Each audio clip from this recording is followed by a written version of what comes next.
Broadcasting from the Business RadioX studios in Atlanta, it's time for Executive Perspective. Executive Perspective is brought to you by Cressa, going beyond space to foster the best environment for every business. Now, here's your host, Danny Vander Maten. Hello, and welcome to Executive Perspective, a podcast series brought to you by Cressa, the world's largest commercial real estate firm dedicated to representing tenants. I'm Danny Vander Maten, Vice President in Cressa's Atlanta office, and today I will be your host. And I'm so excited today to welcome one of my most favorite people to talk to, Harry Maugans, CEO of Privacy Bee. And I'll go as far as to say, Harry, that Privacy Bee is a data protection company, but I'll let you maybe talk a little bit more about that. But thank you for coming. Appreciate you being here. Absolutely. Thank you for having me. So what can you tell us about Privacy Bee that I didn't just say in that little snippet? So we are fighting against the exploitation of privacy. Yeah. So people, the world's changing very fast, and a lot of business is getting more aggressive with how they use data, and not a lot of people are standing up for the rights of consumers and employees. And that's where we're carving our niche. And how long has Privacy Bee been around? A couple years. We're pretty new. Gotcha. So, it's funny. We talk about cybersecurity, and we talk about that market. It feels like every day there's another major data breach in the news. And in research, I see that it's a $200 billion market. What is going on there? So you're right. So cybersecurity is exploding, and yet data breaches still keep happening. If you look back at 2022, last year, every single major data breach that happened, that company had cybersecurity. So the realization we're having is cybersecurity is not enough anymore. And there's this concept that we're coining called external data privacy, which is the evolution of cybersecurity. It's complementary to business cybersecurity. And that's where we're really seeing a lot of impact to help mitigate risk beyond what traditional cybersecurity does using privacy. So external data privacy is a complement to cybersecurity. Yes. So there's no such thing as perfect protection. There is no 100%, zero risk kind of company. So what happens is you introduce different pieces in a business that mitigate risk. So you have your cybersecurity strategy. It protects your devices and your endpoints and your phones and your computers and all that. You have your physical access for the building.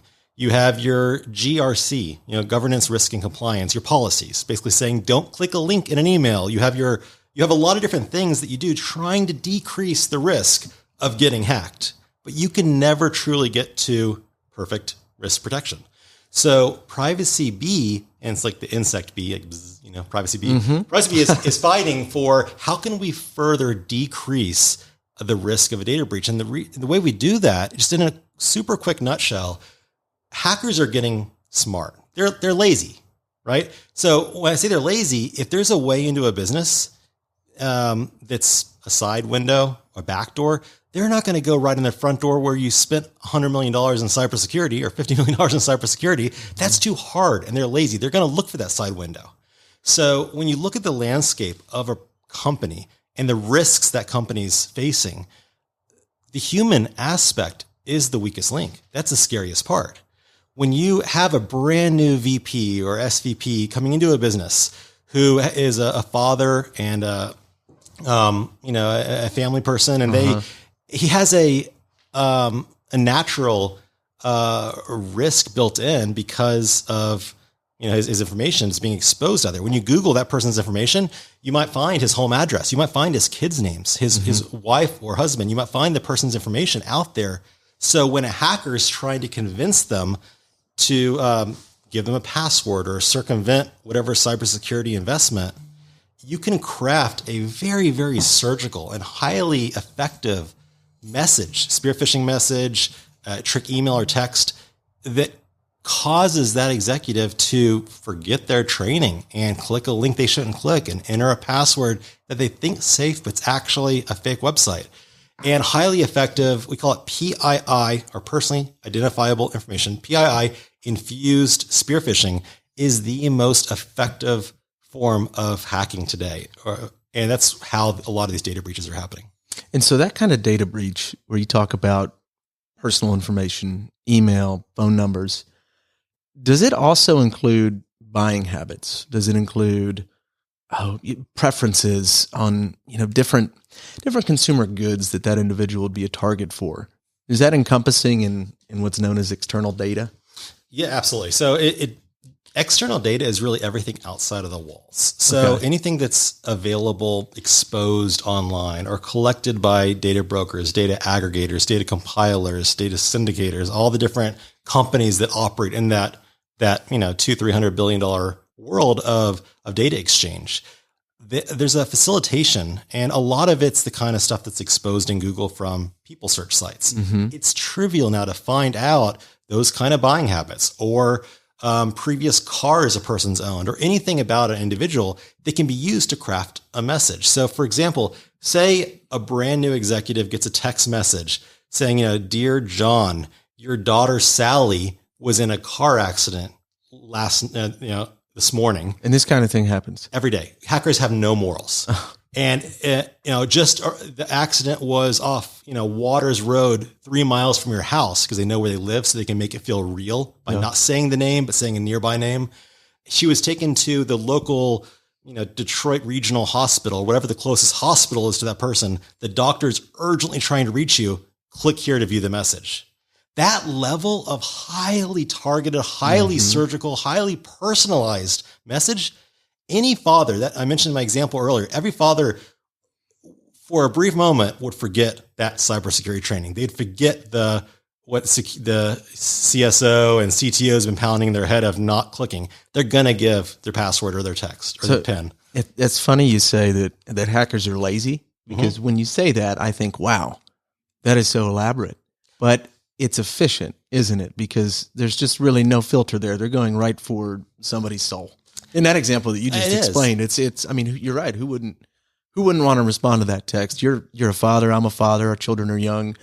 You probably just throw out that necessary skepticism immediately and think, oh my gosh, I've got to leave this meeting, or holy cow, I've got to get off this phone call, or I'm out of town. Oh my goodness, I've got to jump on this, and that's the door that opens up. 100%. Look at the two sides of the coin. You can either Google up an executive's name, figure out some basic information about them and craft a message that tricks them, or you can dive into the cybersecurity, hacking into a device, bypassing firewalls, doing, memory overflows and all highly sophisticated, highly skilled, highly difficult hacking, the traditional hacking in the Hollywood sense, right? Or you just send them a text. Hackers are lazy. Yeah. And that's the biggest vulnerability companies have these days. So that's the reason I started Privacy Bee. We literally take all the employees of a company, specifically their executives, but really everybody with an email address, and we simply clean up the information that's exposed in Google. It makes it harder for hackers. It makes them not the low-hanging fruit anymore. So the hacker goes to the next company. It's easier because they're lazy. So, and maybe you've already answered this, but this $200 billion market in cybersecurity, how does it not encapsulate external data privacy? Well, hopefully soon it will. Yeah. Well, and I guess to that point, to what extent is external data privacy regulated? It's not. So it's an emerging industry. It's not regulated at all. At the end of the day, 5 years ago, maybe, external data privacy wasn't needed for a company. Think back 5-10 years, you didn't have these kind of data breaches. And when you did, it was because somebody had a vulnerable server they didn't update.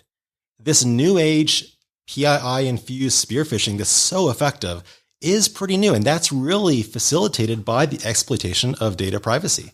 The data is everywhere these days. If you remember back to, a couple years ago, even 5-10 years ago, they were saying data is the new oil. But now when you look at the news and you watch where the trends and the direction the world's going, privacy is the wave that it hasn't hit yet. And it's crazy because usually you see a wave after it hits. You feel the wind as it flies by you, right? Well, this is a wave that is so obviously in the process of building momentum. You see legislation, you see GDPR in Europe, CCPA, CPRA in California. There's 36 states that have some kind of privacy legislation. Legislation is trying to make an impact here, but it's not fast. And when it does take effect, there's some challenges usually. No law is perfect. And then you look at the private sector. You have companies focusing on complying with legislation, But what about outside of the letter of the law? What about doing the right thing to protect people? What about the common sense side and cleaning up where an impact is actually made in privacy? There's so many hand raisers when somebody says, do you want privacy? Nobody says no. Right. Nobody would say no. You're right. Yeah. The world's changing fast, and privacy is the future of business, and very few argue against that. So we're recording in Georgia, where we both live in the United States. How do our laws compare to other countries around the world? And in that, I guess what I'm asking is data breach in and of itself, how often, frequently, or seldom is it occurring in other places outside of the U.S.? Because we're a data-driven country. Mm-hmm. I think we've evolved that way. For a lot of reasons you, I, and our listeners would know. But how do we compare? So you know how to ask a question that hurts. Oh, Georgia has no privacy laws. There's a couple things that have been drafted, not getting any momentum. One just died in the Senate earlier this year in the Georgia Senate. That was the Georgia Computer Security Something Act. Mm-hmm. But right now it's the wild, wild west where we are. Okay. We are not one of the protected states, which means when we're operating to protect an employee or a consumer and fighting for them, we don't have the legal teeth behind us. But the good news is there's so many states that do. There's so many countries that do. When a company that's exposing data for affiliate marketing online, or the background check sites, or any kind of company that's just openly sharing and exposing personal information on employees or consumers, they don't have the budget or desire to carve out all these territorial bubbles of how they comply with each individual location. So what they do is they blindly accept any kind of data deletion request, or it's called right to be forgotten in a lot of states. Mm-hmm. They carve these out, and if they get a request, they honor it regardless if you're from Georgia or California. It doesn't matter. So we're kind of leaning on the laziness of the data exploitation that's out there to help kind of push our privacy narrative. And what does evolving look like? Involving in what way? Legislatively speaking. Well, we have 3 lobbyists on retainer right now. Okay. Our company does. We're trying to enact positive change because we believe strongly that companies need to start getting more aware of this risk to their business. Mm-hmm. Specifically, if you have for example, our team's working on drafting some legislation that protects any kind of business that works with a government organization. So anybody receiving public funds, government money, right? If they do, they need to have some level of accountability of the privacy of their employees. Further, because that's kind of the supply chain hardening aspect of it. And procurement focuses on that a lot in business. Downstream, 72% of data breaches don't happen from the company themselves. They happen from a vendor downstream, meaning if you have Microsoft that has a data breach, I'm making this up. If they do, more often than not, almost 3/4 of the time, a hacker doesn't go straight at Microsoft. Mm-hmm. They'll go at a small business that managed to land a Microsoft contract, breach that small business that doesn't have the money to defend themselves. They don't have invested in a proper security infrastructure. And then they'll leverage that company's trusted relationship with Microsoft to swim upstream and breach Microsoft internally. Interesting. That is interesting. So the supply chain aspect is something called vendor risk management, which is a whole other aspect of external data privacy. So you just brought up small companies and their opportunities to be a point of access for hackers and infiltrators like you just spoke about.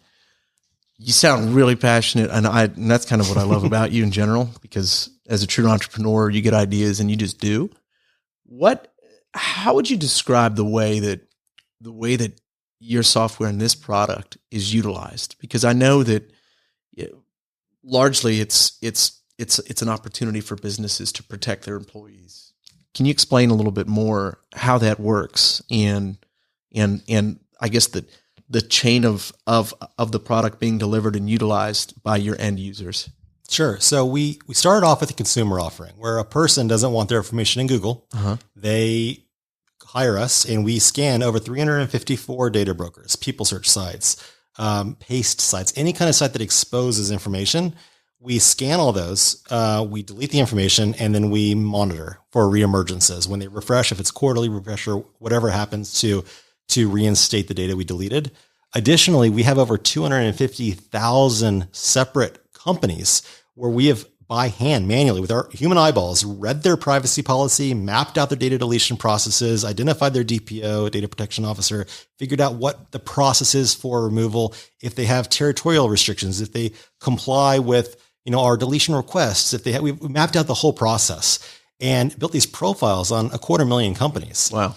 So beyond just the 350 data brokers that we work with primarily, there's hundreds of thousands of additional companies where when somebody has their information exposed somewhere they don't want it, we have an internal process and team to help them fight to get it removed, to shrink their digital footprint and, again, increase their privacy. I mean, we've had, we started on the consumer side helping them. We work with, Hollywood celebrities, athletes, actors, musicians. We have a lot of politicians on our platform. We have former heads of state. We have some very, very high profile. As individuals. Okay. And then from that, a lot of the individuals, specifically in the high net worth brackets, had businesses and they wanted to bring this to the businesses they operate because they started seeing the cyber risk side of it. So we've expanded now to the B2B offering, and we had a large business launch and a lot of products. We started doing R&D and building around the business side, which is really a big focus for us these days. However, in a nutshell, we have new products coming out that help further the privacy of a person, such as an app that is fighting telemarketing in your phone, Android and iOS. So there's a lot of investment we're making. At the end of the day, I could really use that. A lot of the world can these days. So we're not just deleting data from Google. We are doing whatever it takes to protect somebody's privacy and fight against exploitation. And as a product for a company, that could be seen as another benefit on a menu of options for an employer to provide employees. 100%. So the cyber risk side is very compelling in this world because usually when the market contracts, cybercrime increases. So right now, a lot of businesses are thinking about protection as they batten down the hatches. However, a really large benefit of privacy of your employees is telemarketing, productivity. Think about how many times a business phone rings that a person in your company has to answer the phone just for some overly aggressive sales guy. Well, that decreases the time they have to work on, productive things. Right. So you take an average of 3.2 hours a week of an employee's time is spent with what we call preventable distractions, spam emails, phone calls, just things that are just not contributing to productivity. So you take a company, take 3.2 hours per employee times their average hourly rate times the number of employees in a company, and suddenly you get to a lot of just bleed of productivity in an average company. Yeah. And then you add things like identity theft, right? This is a really interesting angle. There's a lot of companies out there doing identity theft protection and insurance, and we partner with a lot of them. However, most of those companies, or I say all those companies, will sit there, take a premium, and wait for something bad to happen. Your identity gets stolen. They jump in. They make some calls for you. They help you fix it. But until... That's reactive. It's very reactive, 100%. Very reactive. We are the only company in the world that can proactively prevent somebody's identity from being stolen in the first place. It's the other side of the coin. Now, how that's done, think about it. Again, hackers, bad guys, they're lazy. If you have a data breach, some retail store that leaks people's information, their socials, that gets out there. Usually when an identity is stolen, a bad guy takes that information and fills out a credit application for a fraudulent card or whatnot, drains the card, and that's how they make their money. I don't know about you, but have you filled out a credit app recently? It's been a while.